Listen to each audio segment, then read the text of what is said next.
السلام علیکم.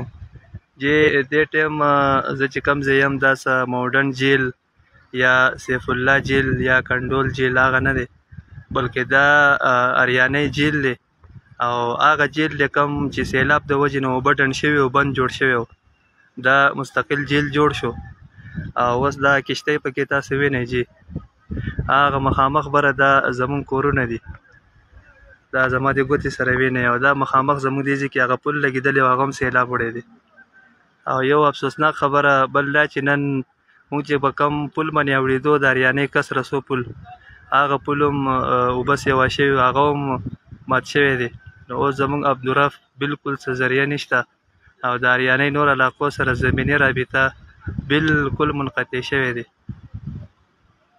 دا کشتۍ تاسې وینئ دا بله ورځ یو هلک کالم کوکنیل نه سیند ته تللی او هغه چې کوم دی دغه ډب کې دوی تلاش کوي هغې لاش ګوري او ټول مسلمانان دعا وکړي چې الله دې هغه لاش میلاو کړي.